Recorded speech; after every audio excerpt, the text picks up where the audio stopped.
Nalika semono radio janji karo nek aku ning kita boleh nang boleh saiki aku wis mau ketemu dengan kula kowe ayu tak yo aku tak pas lah kowe gaweanmu ngomong kok iki kok koyo ono gawe cilik saiki ngomong lah iki anake sapa iki ya anake ndokne nek anake mbokne mesti nek anake tapi mbokne sing jenenge sapa mbokne yo wong wedok nah iya mosok Wahyu iso nglaeke Wahyu ora ketemu mana mbok sing jujur wae kok kuwi anake sapa terus pagawamu ngomong ngono kok iki anake mbokne bapakne yo wong lanang iya guyon kaya ngono. Aku ora guyon temenanan. Ini sapa kok? Ini yo.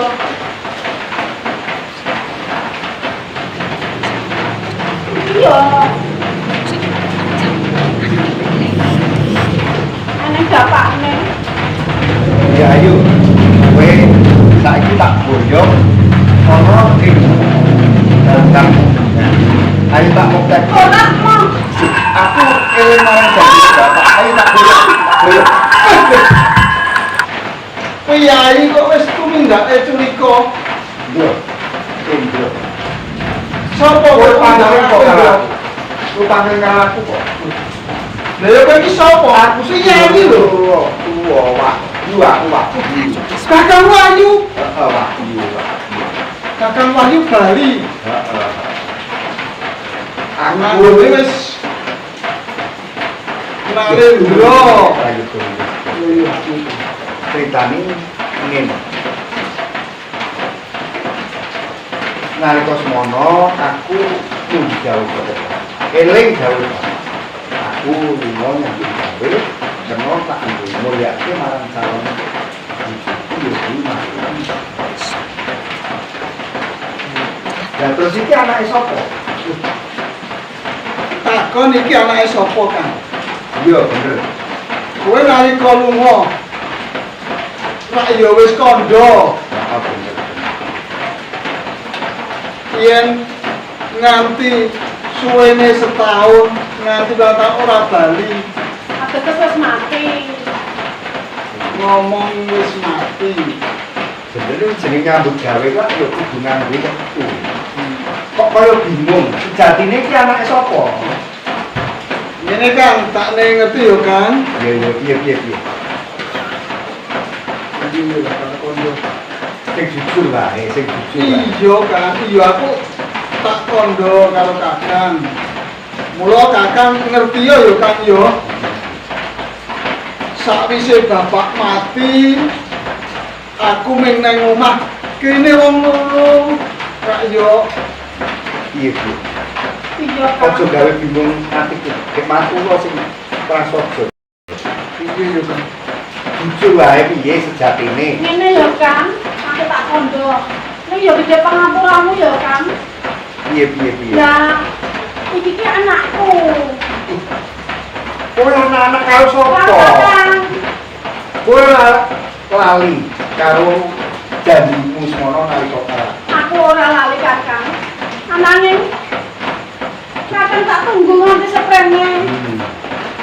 Ora ning kabare. Kowe padha tegel karo Dhisik aku. tau ngendika. Aku sedulurmu tuwa.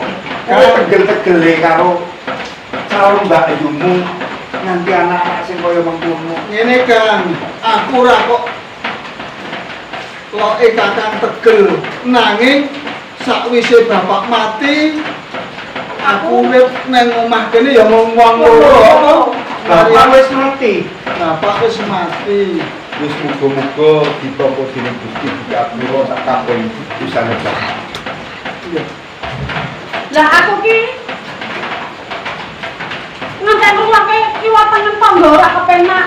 Nang omah karo wong loro ngono lho, Kang. Aneh kuwi kleru to piye. Terus aku yo piye carane aku dijapi karo kakang iki. Saiki aku suruh jemput. Jadi kan aku wis duwe kaluwarga.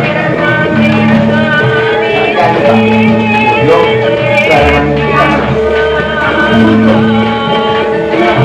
Aku ulang-ulang ora karuan kaya dene tinggal bayen sak iki jumat. Iki bulane kaya ngene iki kok. Kaya ngene iki sapa kakang? Ibune Nek ngono sapa? yo sing nggon gawe Lho kok piye? ketemu dunia aku suruh. Tangan monggo. Ngendikane sing ditresnani lho ning aku. Tak sunyatane ku ana wanita lho. Iya to? Kok mantuk-mantuk? Iki niki nyatane Bu.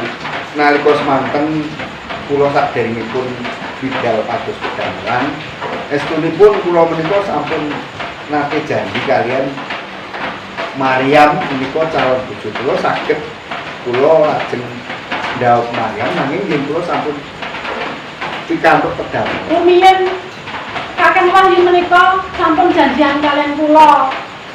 Pados pedamelan wonten ing Kutagara. Ananging ngantos sakmenika dereng wangsul. Ning ngaten menika malah sampun putra kalian adik kula punika. Ning aku ngerti liriking netramu yen to kowe ku durung ikhlasake ya to. Mbok ya saiki elingo sadar to. Nggih nggih nuwun sewu. Maryam wis anak-anak karo sapa? Kalih Karo adikmu. Terus pundi? Nggih. Yen ditandingke karo Maryam nek ya sayu aku. Nggih nggih. Aku sedak turu ning Kusuma. Biyen kan malah Wong piyayi kako kok komak-komak kok ora. kula ingin sampun dadasi sedaya kelepatan menika wonten kula lajeng kula nggih. Pangapunten estu. Terus pundi menika? Kaya ngono. Nggih nggih. Saiki prayogane Nggih nggih. kabeh ayo padha nderek aku.